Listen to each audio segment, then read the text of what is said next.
Assalamualaikum warahmatullahi wabarakatuh. Selamat berjumpa kembali dengan saya Suharyoko di channel Penyembuhan dengan Kesadaran. Ada pertanyaan yang disampaikan kepada saya, yaitu apakah penyembuhan atau pengobatan dengan spiritual itu haram? Sebelum saya menjawab pertanyaan ini, mohon dapat dibantu untuk dapat subscribe dan like terlebih dahulu. Terima kasih.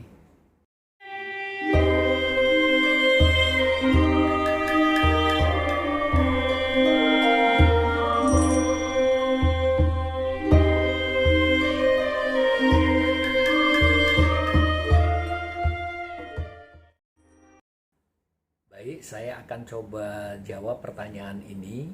Dalam menjawab pertanyaan ini, saya tidak menggunakan dalil-dalil agama karena saya bukan tenaga ahli dalam bidang ini. Saya akan coba menjawab sesuai dengan sepemahaman saya saja. Pengertian haram menurut sepemahaman saya adalah sesuatu yang dilarang oleh Tuhan Yang Maha Esa untuk dilakukan. Bila dilakukan, kita akan berdosa. Nah, kenapa diharamkan? Karena mengandung unsur-unsur mensekutukan Tuhan, dapat membahayakan dan merugikan diri kita, dan dapat membahayakan dan merugikan orang lain. Nah, terus apakah penyembuhan dengan spiritual itu haram? Ya, tergantung dari metode penyembuhannya, apakah melanggar atau memiliki unsur-unsur yang saya sampaikan tadi. Berkenaan dengan pengobatan atau penyembuhan metode PDK, apakah ini mengandung unsur-unsur yang tadi saya sebutkan dalam kriteria haram? Coba kita bedah tentang metode penyembuhan PDK. Kita mulai dari pengertian penyembuhan metode PDK. Penyembuhan metode PDK atau metode penyembuhan PDK atau penyembuhan dengan kesadaran itu adalah suatu metode penyembuhan yang menggunakan tingkatan kesadaran dari penyembuh untuk melakukan proses penyembuhan secara jarak jauh kepada penerima penyembuhan. Dalam hal ini bisa satu orang atau banyak orang, yang dilakukan secara sekaligus dalam waktu yang sudah ditentukan. Nah, itu pengertian dari metode penyembuhan dengan kesadaran. Nah, dalam pengertian tadi berarti penyembuhan ini menggunakan tingkatan kesadaran dari penyembuh. Nah, tingkatan kesadaran dari penyembuh ini adalah pemahaman yang cukup mendalam dari penyembuh akan hal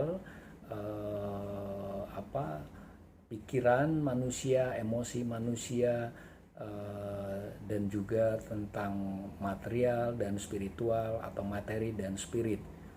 Sehingga dengan kemampuan yang cukup mendalam dan diasah terus-menerus, maka penyembuh akan atau orang yang melatih hal tersebut atau mendalami hal tersebut itu akan memiliki suatu kemampuan menciptakan energi atau mengakses energi untuk dapat ditransfer kepada yang membutuhkan.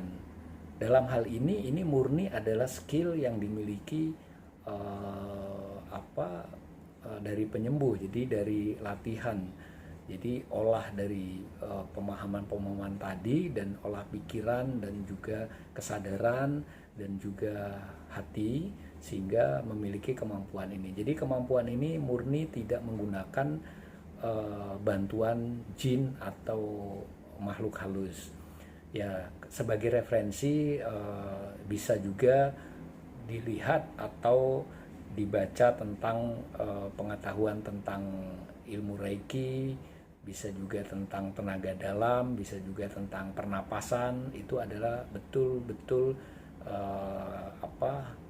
kemampuan yang diasah terus-menerus sehingga dapat menghasilkan kemampuan ini. Dan ini memang tidak bisa dijelaskan secara gamblang, karena kalau dijelaskan secara gamblang panjang sekali. Ini berapa saya mendapatkan ini saja itu harus menghadiri berapa seminar, berapa hari, berapa minggu, berapa latihan, membutuhkan waktu yang lama. Tapi intinya penjelasan pengertian dari penyembuhan dan kesadaran itu adalah seperti itu.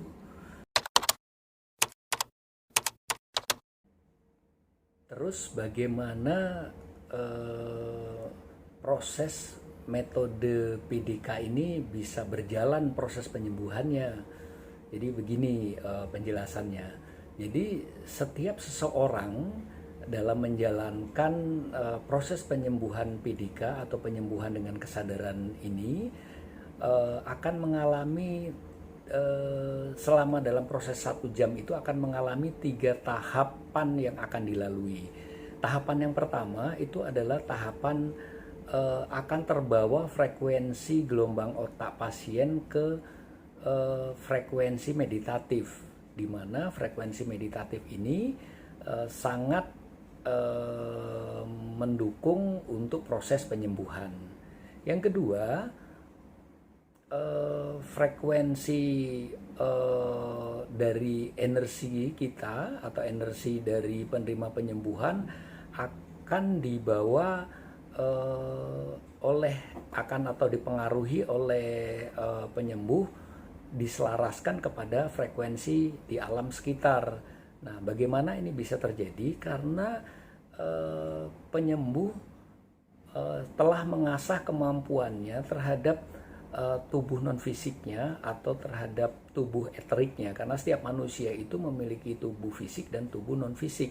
Nah, tubuh non-fisik ini mempunyai suatu kemampuan untuk menyelaraskan energi. Terus yang menyelaraskan energi atau menyelaraskan frekuensi ke ke alam sekitar kita. Dan yang selanjutnya adalah penerima penyembuhan akan menerima transfer energi dari penyembuh. Dalam hal ini bukan berarti energi dari penyembuh itu, karena penyembuh adalah sebagai media transfer dari energi alam semesta. Jadi dengan kemampuan penyembuh tadi, sehingga pasien bisa menerima energi. Nah, menerima energi ini berfungsi kepada 3 hal, yaitu 1, mencukupi energi dari kekurangan energi bila terjadi. Yang kedua, memperbaiki energi-energi yang memang ada gangguan di dalam tubuh pasien. Dan yang ketiga, membuang energi-energi negatif di dalam tubuh pasien. Dan selanjutnya adalah menguatkan getaran default dari kesadaran sel kita. Yaitu getaran default di situ adalah untuk selalu sehat dan bertahan hidup. Nah, bagaimana caranya? Kemampuan penyembuh itu bisa mengakses medan energi kebahagiaan, dan medan energi kebahagiaan inilah biasanya medan energi kebahagiaan itu didapat dari meditasi, itu yang akan ditransfer kepada pasien. Nah, kenapa? Karena pada dasarnya energi terbentuk energi kesadaran untuk bertahan hidup dan untuk selalu sehat dari tubuh fisik kita itu berasal dari energi kebahagiaan. Oleh karena itu, dengan diberikan atau ditransfer energi kebahagiaan yang dari penyembuh, maka akan menyebabkan getaran default dari sel kita, yaitu untuk selalu sehat dan untuk bertahan, akan menjadi baik dan akan lebih kuat. Sehingga dengan seperti itu, maka dengan menjalani selama 1 jam tersebut, maka kondisi tubuh penerima penyembuhan PDK ini akan terjadi hal yang lebih baik sehingga dapat sehat. Selanjutnya kita lihat atau kita tinjau ke persiapan penerima penyembuhan PDK. Tetapi sebelumnya kita lihat yang satu ini.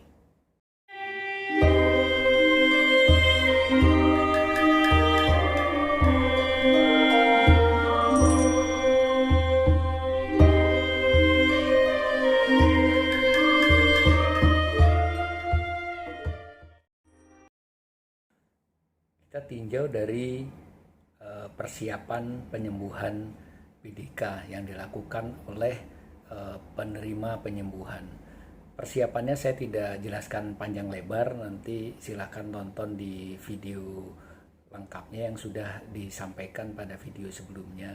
Tapi intinya adalah secara garis besar ambil posisi, setelah posisi diambil bisa duduk atau bisa berbaring. Sudah itu berdoa dalam hati sesuai dengan agama dan kepercayaannya masing-masing. Setelah itu niatkan untuk menerima proses penyembuhan PDK dan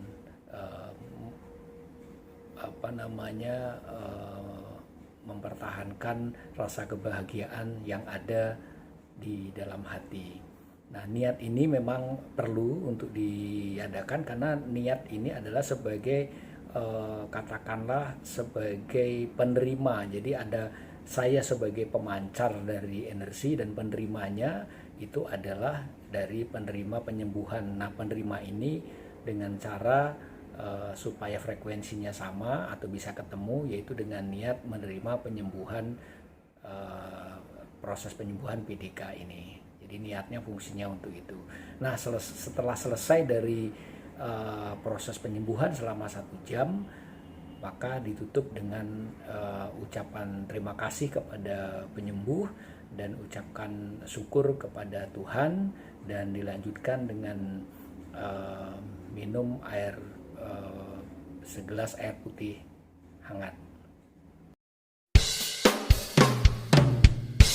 Setelah tadi kita bedah sama-sama mengenai penyembuhan spiritual metode PDK ini, dari mulai pengertian, terus proses penyembuhan, bagaimana penyembuhan ini terjadi, persiapannya, dan juga proses penerimaannya, dan juga selesai dari proses pengobatannya, itu saya lihat menurut pendapat saya tidak ada unsur seperti mensekutukan Tuhan, tidak ada unsur yang dapat merugikan atau membahayakan diri kita, dan tidak juga ada unsur yang dapat merugikan atau membahayakan diri orang lain. Oleh karena itu, menurut pendapat saya, sepengetahuan saya, penyembuhan dengan metode PDK ini tidak haram. Ya, itu pendapat saya, tapi semuanya tergantung dari penonton karena setiap diri kita mempunyai prinsip dan pandangan wawasan hidup masing-masing. Nah, untuk penonton yang ingin mengetahui tentang penyembuhan PDK ini secara lengkap, dapat menonton video yang sudah saya sampaikan sebelumnya pada video dengan judul Teknologi Spiritual PDK untuk Penyembuhan, dengan thumbnailnya seperti pada di atas ini. Bisa diputar lebih lengkapnya. Mungkin itu saja yang ingin saya sampaikan. Niat saya adalah memberikan sesuatu yang terbaik, dan mudah-mudahan ini bisa menjadi suatu alternatif penyembuhan bagi masyarakat, dan juga bisa menjadi transformasi dalam penyembuhan penyakit. Terima kasih, sampai berjumpa kembali. Assalamualaikum warahmatullahi wabarakatuh.